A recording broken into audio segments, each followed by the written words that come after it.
حبيبنا محمد عليه سلام. You are the greatest man we look up to. And I stay faithful, I learn my lessons all through you. You've arrived at your destination. You're listening to Career Compass on Radio Al-Ansar. When you hear that, you know it is about time. It is Career Compass every Thursday, 1 to 2 p.m. only on 90.4 FM if you are in Durban, 105.6 FM if you're in PMB. Anywhere else around the world on www.alansar.org.za. It is the 26th of March, 2026. Now, this is a show where we dive deep into the career options available for you locally and globally. Today, we're talking about the use of Omar and Muslim private school debate that's happening online. I'd like to hear what you have to say. You can join the discussion on 060-904-1056. What do you have to say? I think it's about time we start unpacking these difficult topics. I have a lot to say based on my experience. I'll be sharing that later on. We will be joined by Alex later on, talking to us about how he took over a family business and modernized it without losing its core values. If you too are in a position to later inherit, or you've already inherited a family business, or maybe just got a role and you're now actively involved in the decision making and the way forward, then this is definitely something for you. So this and a whole lot more right here on 90.4 FM Radio Al-Ansar. Spony says the tech on duty. We are live on Facebook and Instagram and YouTube and the likes.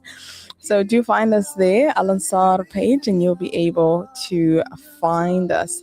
I am Kely Ramazani, and I'm looking forward to having this discussion that I have planned for today with you.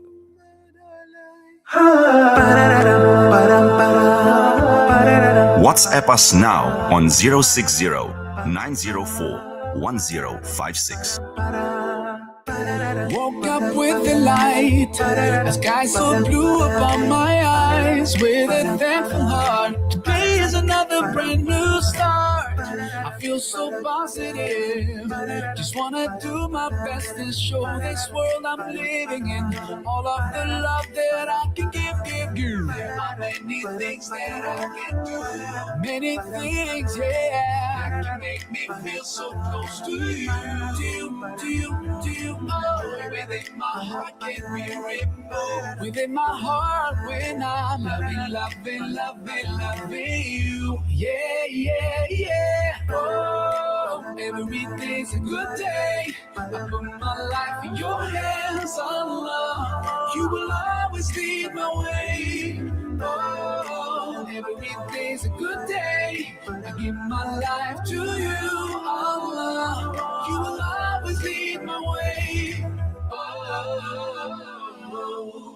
I love this morning breeze, love how it can revive my soul.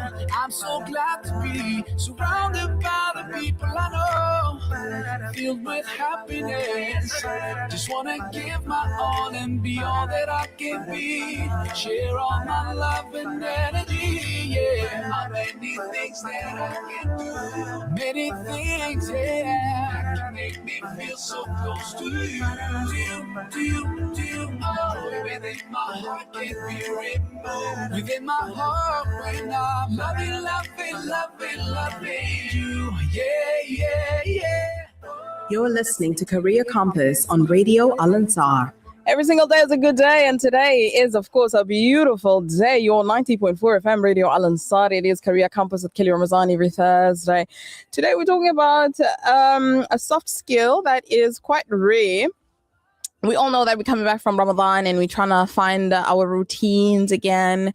For some people, it's quite hectic. For others, it just bounced back into it like there was never any changes. For some of us, we gradually finding our feet, trying to remember that, hey, we're not fasting. We're allowed to eat something. Because I find myself going for long hours without eating. I'm like, oh, shucks, I'm not fasting. Okay, let me go have breakfast. Okay, and sometimes you're eating, but then your stomach just can't take that full meal at one go. So you're like, oh, man, I have to break it down. So yeah, alhamdulillah, that is happening. But also, it's not just the physical aspect; it's the mental preparation that we need to go through. We also need to reset ourselves emotionally. I know last week I reminded you about the importance of being intentional, continuing rather to be intentional with your prayers, because Ramadan came, it's now gone, but that doesn't mean that we should stop worshiping Allah with sincerity. Okay, let's remain intentional. However, when it comes to time management, I've realized, I don't know about you, but for me, I just figured out that in Ramadan, I had so much of time. I had so much of time. I'm actually thinking that maybe food is the problem. Or maybe I was never the problem. It was food. It was definitely food, because what do you mean in the month of Ramadan? I had so much of time in my hands because I was not eating. Do you also experience that? Or is it just me? And now that we're going back to our normal routine, life is starting to feel busy and fast again. And there's one thing that I also want to remind you, a very rare soft skill, and that is the soft skill of energy management. Not time, energy management. We did mention some time back how it is important to do a self-analysis or self-assessment where you are observant and you are aware of when is your peak. When are you mentally alert? When are you most focused? That is necessary because also it allows you to divide your chores and know when you should do the slow tasks that don't require much mental focus and when to do the tasks that require your full attention, because it's really important, especially career wise. I did observe that I'm not a night owl, but I'm like more in the afternoon. I'm much alert, or very much alert during the afternoon.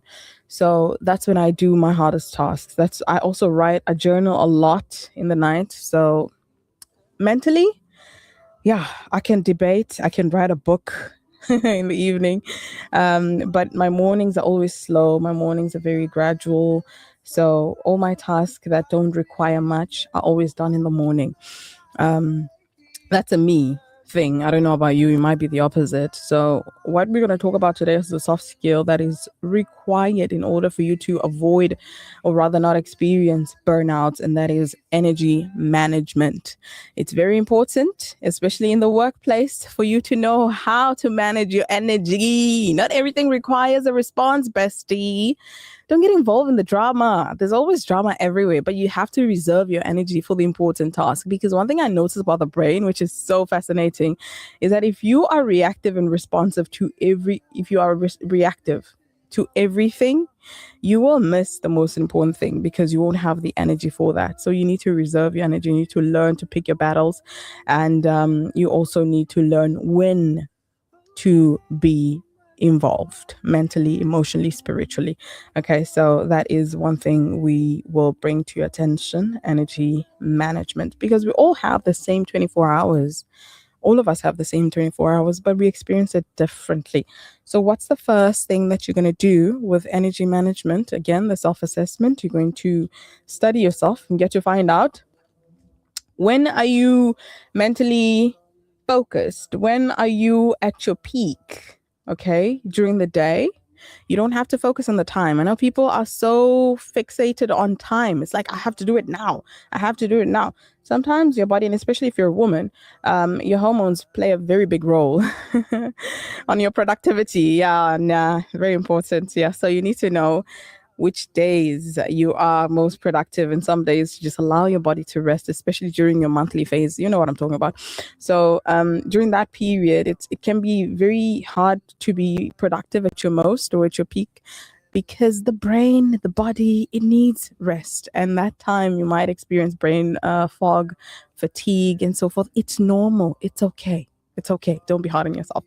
So first things first, you need to assess your body. You need to focus. You need to know when your energy or your focus drops.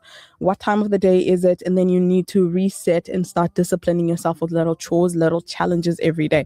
Every single day, I operate with a to-do list, right? I have the tasks that I need to do, my work, my responsibilities. And then I have just a self-development assessment that I do for myself every single day. I challenge myself to do something outside of my comfort zone, just to tell my brain that, hey, don't get too comfortable, okay? We're evolving here. We're constantly evolving. We don't want to sit and stay the same stagnant for years and years to come. So alhamdulillah, I've reached a point where my brain now reminds me like, hello, we've been the same version that we were last month. We need to upgrade. So my software is always updating after 3 months or 4 months. The version of Kely that you met 3 or 4 months ago is not the same. It's not the one. No, she's upgraded. So yeah, alhamdulillah, that is what I want to bring to your awareness. Time management, the importance of time management. Please get to understand what requires your energy and what does not necessarily require your full energy. All right, up next, we are going to be talking to Alex about taking over the family business and being the new generation. What do you bring to the table, and how can you empower a business without losing its core values? That is what up next.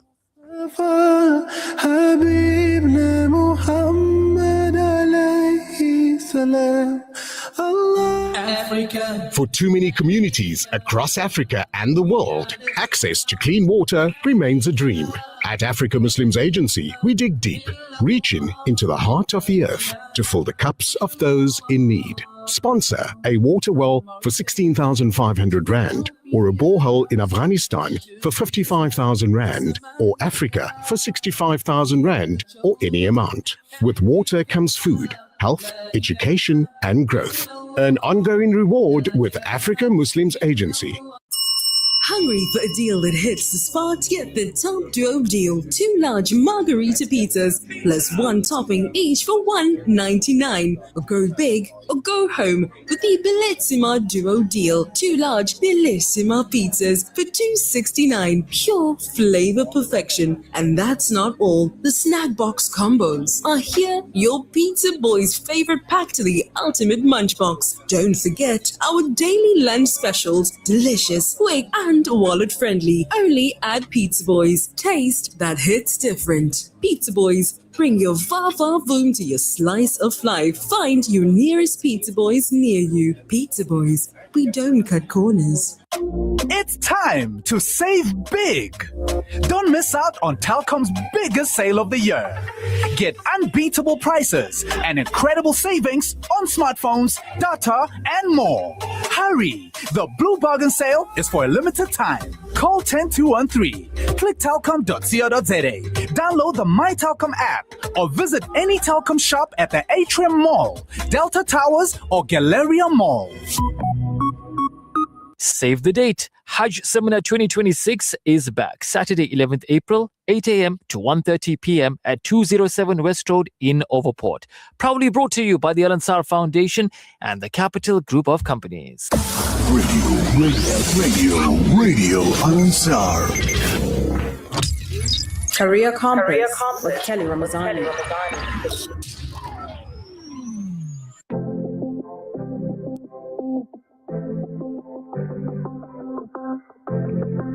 Radio Al Ansar, Durban, 90.4 FM, Peter Maritzburg, 105.6 FM.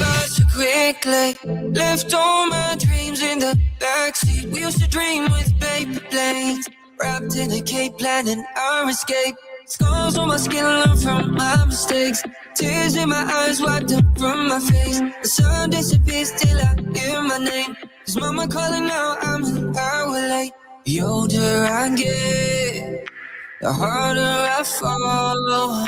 My dreams were so big, even though I was small. I was told that I can't, but I'm still gonna try. Now I'm up in the clouds, with no wings I'ma fly. Oh, fly away, hey, hey, fly away, hey, hey, fly away. Riveting interviews, empowering, educating, and appealing. Oh, fly.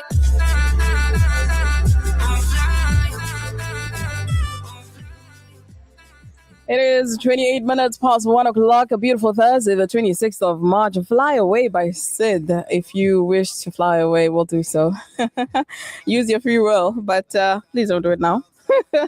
Right now, I want you seated and attentive to the interview that we have for you. Now, we all know that the newer generation comes with bright ideas, with fierce, bold moves, and we've been seeing it. Studies have revealed that the younger generation, specifically Gen Z, is actually changing the way we operate, especially the way we do tasks and work, and they're coming up with solutions. And I love solutions. We're all about solution orientated here on this show.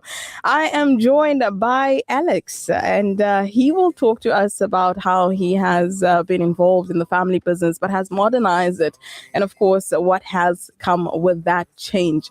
And this change is a good change. Okay, it's not change that requires him to discard the old ways of doing things, but rather to enhance it, to improve it. Okay, so you two can join in the discussion on 060-904-1056, your 90.4 FM Durban, 105.6 FM PMB, and anywhere else on www.alansara.org.za. Now, our guest for today is an entrepreneur, an agricultural innovator focused on regenerative farming in South Africa. Alex Platt works in the business development at Xylem and Regen Z, where he helps develop and deliver soil health solutions and sustainable crop technologies to farmers.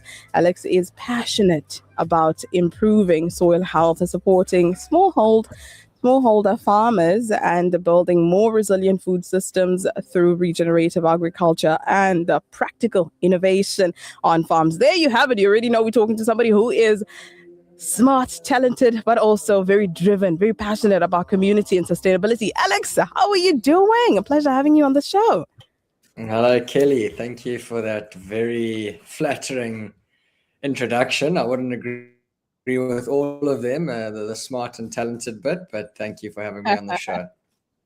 Absolute pleasure. Now, I want us to jump right into it. Now, you stepped into the family business, which was already existing with strong foundations.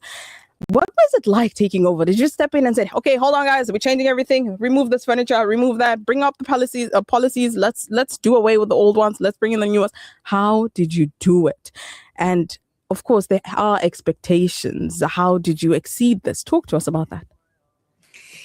Sure. So the way our business started by my father and run by my mother and father and a relatively low head count, it was a sink or swim kind of scenario. So it wasn't like joining a corporate where you've got an onboarding process and there's documents the way businesses run. It was very much find your own way, learn and make your role valuable, make yourself valuable. So that's exactly what it was. I remember my first day joining when I was still in Cape Town and the business being based in PMB. So joining remotely and, sitting there waiting for someone to send me an email or send me a login pin to something and, say, this is where you should start. This is what you should learn. It was nothing like that.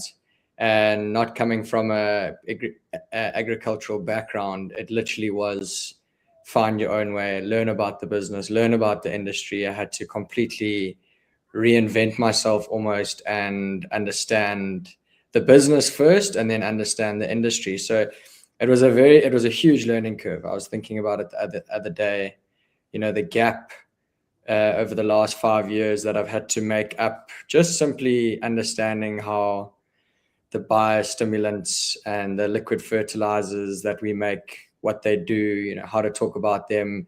And then more importantly is understanding the industry. Agriculture is a very complex, slow moving industry. Nothing happens quickly. So you have to be patient and you have to understand the various dynamics of the industry. Wow. So we can already tell that you are quite a patient man there. Talk to us about your upbringing. Was this something that you saw for yourself and you're like, okay, I see what mom and dad is doing. I think I'm going to head in the same direction. Or was it something that you just happened to find yourself in it and you're like, oh, it's my turn. I have to lead now? Okay, so how did you find yourself here?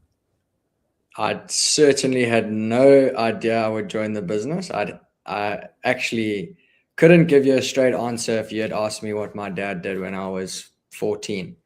because it is quite complex, and our business is quite complex, and we do a little bit of everything. So I joined when I was stepping away from a previous business that my brother and I were involved in setting up, and we had been involved in some succession discussions with my father while we were in the previous business, with still no intention of joining, but it was a natural, estate planning, succession planning. I think he was, the more experienced person, probably saw that there was going to be room for us in the business one day, whether we knew it or not. And he certainly didn't say it in those plain words that he needed us or wanted us to move into the business. He certainly let us come to that decision ourselves, which I think has been how we've been so well accepted into the business and accepting of the business, in that it was very much our own decision to join. We were given the opportunity when both of us stepped away from the previous startup. And for both of us, Nick, my brother, joined 6 months before I did. I don't think there was enough space in the business for us, but we made space. And, I think that was the exciting bit, is that we almost knew, coming into a business, he was more of a professional than I was. I wouldn't call myself a young professional, but we wanted to make it happen. And that was exactly it. There was an invite from our parents, and we got made the space, and we had to make the value stack up at the end of the day. Absolutely love what you said there. You made room for yourselves and you made your presence felt. Absolutely amazing. Now, this, of course, will come in. I mean, you coming into the business with your brother, of course, there are some changes, there's some fresh ideas, there's some ways that you want to continue the innovation. What was that like? How did you bring out the fresh ideas, and what are the first changes that you made once you made your presence known or felt in the business? Both of us were very fortunate to have worked in pretty innovative tech startup-y businesses previously. One of them was the same, and then we both worked in a separate company before that. So we came in with different ideas how businesses are run, and I think that is probably the most valuable element that we brought into this current business, because if you don't know how other businesses are run, then how can you implement new systems and processes? You obviously have to learn them. But until you've sat in another business and see how other people run their businesses, especially good ones, you learn the good habits, the good processes, and that enabled us to bring those kinds of processes into the business. So the first thing we did, which might shock you, the business was still operating in books and writing and in literal black books, rulers, columns. Looked identical to a spreadsheet, but it just wasn't in a spreadsheet. It was in a black book that sat on the shelf in the office in Pietermaritzburg. So that was the first thing we did. We implemented OneDrive, the equivalent of, say, Google Drive, on Microsoft, where we just digitized all our documents. Me sitting in Cape Town, I needed to have access to all the company files. We introduced an internal communication platform called Slack, which is well used around the world by some of the bigger tech companies in the world. And it was very slow to adopt it, and we were very wary of the fact that the other people in the business were quite comfortable with the way things were running. And I suppose change is uncomfortable. So we had to navigate not just new systems, but also the employees adopting them. And, no one likes someone coming in and completely upsetting the apple cart immediately. So you had to tread lightly. It was a little bit of change management. And I think our parents thought we were Elon Musk and Jeff Bezos joining the business, because they thought these systems were the next best thing. And really, it was a relatively easy change to make, but a very impactful change that it just professionalized the business, streamlined the business, and it gave us a little bit more efficiency, which was what was nice, to be able to add value quite quickly. Love that. Especially now that the world is moving remotely, you need to have digital documents that you can get hold of, wherever you are in the world. It doesn't necessarily require physical presence in PMB or where the business is situated. Now, it's a family business. Family comes with family drama, with disagreements, disputes, and so forth. How do you maintain the professionalism? Like, I disagree with you as a family member, but let's continue with this meeting as a business partner. How do you do that? Because, wow, it must be a challenge. Yeah, it certainly is. And, a lot of people say, don't do business with friends, don't do business with family for that exact reason. And I like to think we've got a very good dynamic, and I think it works because we have very distinct, specific attributes that we bring to the business. I'm a little bit more of the marketing sales guy. My dad's the technical agricultural guy. My brother's the legal operations guy, and my mom's the finance person. And then we've got an inventory manager. We've got a logistics controller. We've got a technical manager. Everyone has their own roles. And I think that is what allowed us to almost move quite freely, where we trusted each other and their decisions. If my brother had said, this agreement is perfect, I would never have second guessed him to say, well, let me just have another look at it. And if I say we want to run this marketing campaign, no one would have said, let me just see that you're on the right track here. So it works in that way. I think when there's conflict, it's because there's similar personalities trying to have similar say on aspects of the business. But we've allowed that to, keep our roles defined. And I like to think that even when we're around the dinner table as a family and we're chatting shop, it's not over consuming. It's almost a lifestyle business where we are so enthusiastic about what we do. It doesn't come across as work when we're talking about it in the evenings or on holidays or at lunches. It's, just almost progressing the family business. And that's exactly what it is. Our work is life and life is work. And we can distinguish between going on holiday, and if someone is on holiday, we know very much to respect that. And it's a fortunate scenario, which is not the case for every business, but I'd like to think, we're a relatively small family business. So all we need to know is that we're keeping the lights on and we're doing the right thing for our target market. Love that. Now, this show is dedicated to young people. We try. I hope young people are listening. Okay, we're not going to exclude anybody that's not young. By the way, you're young at heart. Okay, I see some missed calls here. Unfortunately, we're not opening the lines today, but you can send in a voice note. You can send in your messages.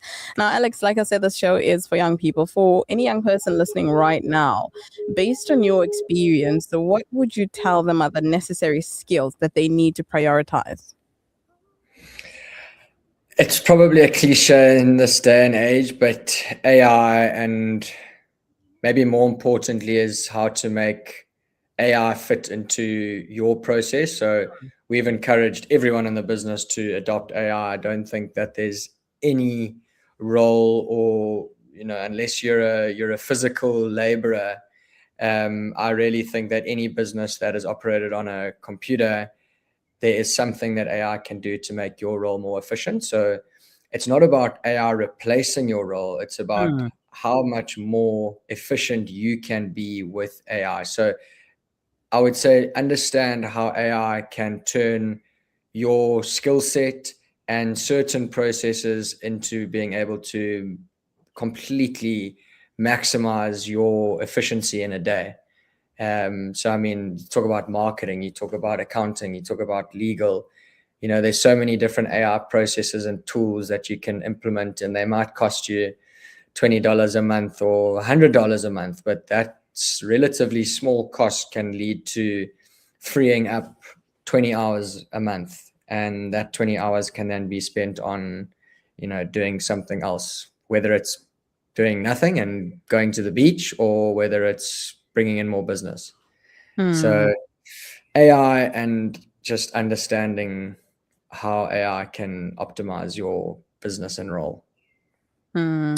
Very important. Thank you so much for mentioning that. Some of our listeners might think that I bribed you into saying that, because I'm always saying the same words week after week. The importance of learning AI skills, or how to use AI tools, to become more efficient and valuable in the workplace. Now, Alex, before I let you go, I'd like to know from you, what advice would you give somebody who maybe is stepping into your shoes right now? They are taking on a family business, or maybe somebody who is going to, in the long run, in the next 3-4 years or 10 years, or maybe somebody who wants to, but they don't know where to begin, or whatever case it is. What advice do you have for someone who is going to take on family business or life in general? I think depending on how much experience you have, is try and learn from the people more experienced than you. Hopefully there's a bit of an overlap in the succession, so you have the space and time and the opportunity to learn from whoever it is that you're taking the business over from, even if it's the more experienced employees in the business. Take time to understand their roles and what they've been through. They're going to have more experience than you in the business. They're going to know more about the business than you will. So really cherish the time, and we're very fortunate that both our parents are still in the business, and hopefully aren't going anywhere too soon. And we certainly don't want to kick them out too soon, because we understand their value. It is, what they've built. And yeah, they are always, I always get amazed when you think you're on the right thought process, or you want to hastily make a decision and you just run it past, one of your more experienced people, and they come in with some wisdom that the older generations have, and you just think, okay, this is why we need to be speaking to them. This is why we need to be listening to them, and enjoy it while it lasts, because I think once they're gone, it's a real skrick, and then the real pressure turns to you, because there's no one really else that you can rely on to make the decision. You can always ask for help, but at the end of the day, the people running the business will have to make the decision. But for now, we must enjoy the fruits of our elders. Wow. Powerful words there. Thank you so much, Alex, for your time. What you said is so profound, because right now we are going through a trend on social media where the younger generation feel like the older generation are outdated, and they can't relate to whatever crisis they're going through. And it's just this barrier where it prevents us from learning what they've experienced, and adding that to the ideas that we have. And like you said, you could be surprised just when you think you've got the best idea ever, and then you run into somebody who's more experienced than you, older than you, and you're like, yeah, that. Thank you so much for that. All right, Alex, thank you so much for your time. I wish you all the very best. Hopefully we'll catch up and talk more often on the show. What do you think? Absolutely, Kelly. Thanks. It's been great. Thanks for the invite, and thanks for having me on. Absolute pleasure. And that is Alex Platt talking to us about ways that innovation and tradition can come together to modernize a family business. You heard the young man speaking so many words of wisdom. The elders are needed in our community. The elders are needed for clarity when it comes to decision making, especially if you're taking over a family business, or any business for that matter. It doesn't have to be a family business. Involve the people that were previously there. Sit down with them and just see, hey, so how did you do this? And then see how you can improve and enhance that, okay? Rather than just doing away with the old ways and saying, it's outdated, let's start with the new policies. Don't be in haste to make changes, okay? We are going to take a quick break, and then we'll be back with the topic that is currently making the headlines: Muslim private schools. I really want to know what you have to say. I see some of your messages. I'm going to read them. I want to know what you have to say about Muslim private schools. Is it a yes? Is it a no? Is it a maybe? How can we improve as a society, and who is actually to blame? When you give water, you bring life to drought-affected communities, providing fresh water for drinking, cleaning, and growing.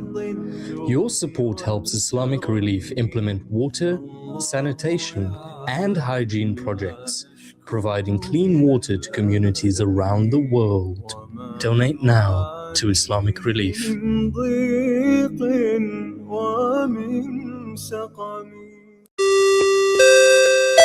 If you are planning for just one overseas holiday for the next 5 years, be certain to choose Pakistan as your destination. Switzerland got no chance, Habibi. Northern Pakistan's fabulous mountains, beautiful valleys, majestic lakes, breathtaking scenery, lovely hotels, delicious buffet meals, a holiday to charge up the batteries. Departure 22nd April. For tour details, call or WhatsApp AB Dawji immediately 082-352-3526. Bookings are going crazy. Limited seats. Your loss if you DOS. The word is Maja. WhatsApp us now on 060-904-1056.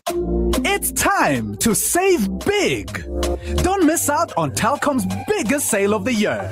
Get unbeatable prices and incredible savings on smartphones, data, and more.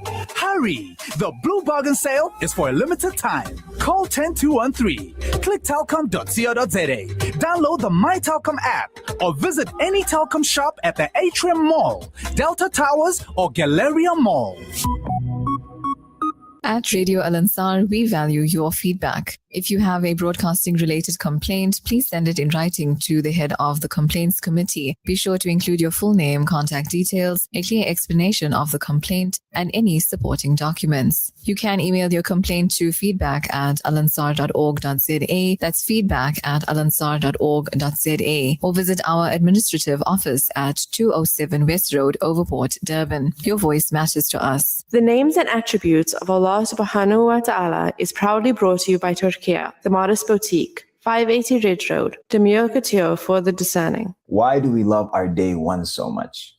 Because they're the first to believe in us, the first to love us, the first to support us. And Allah is al-awwal. He's the first. He's the first in existence. The Prophet ﷺ said Allah was when there was nothing else and his throne was on water.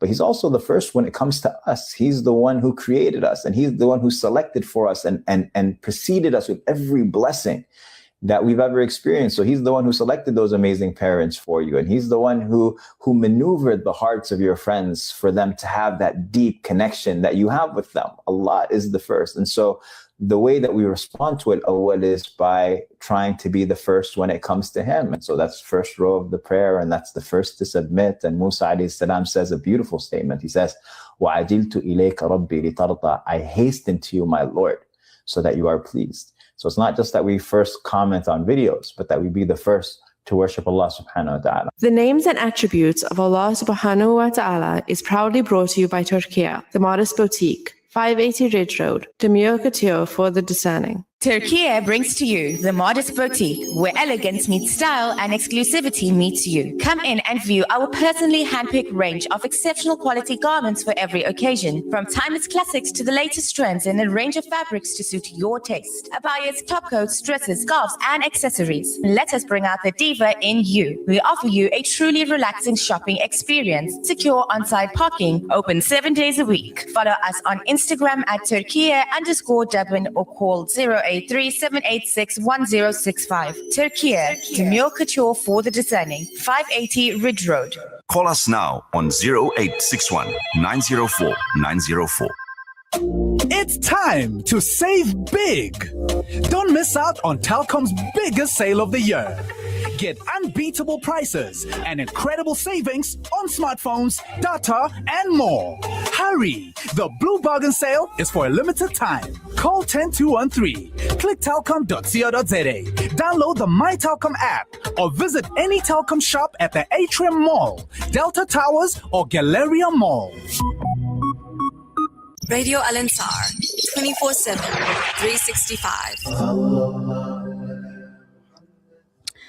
It is 8 more minutes to 2 o'clock. Welcome right into it. It is Career Compass with Kely Ramazani every Thursday, 1 to 2 p.m. Now, before we wrap up, I have to bring to your attention what is currently trending. I'm sure you have been informed if you are online.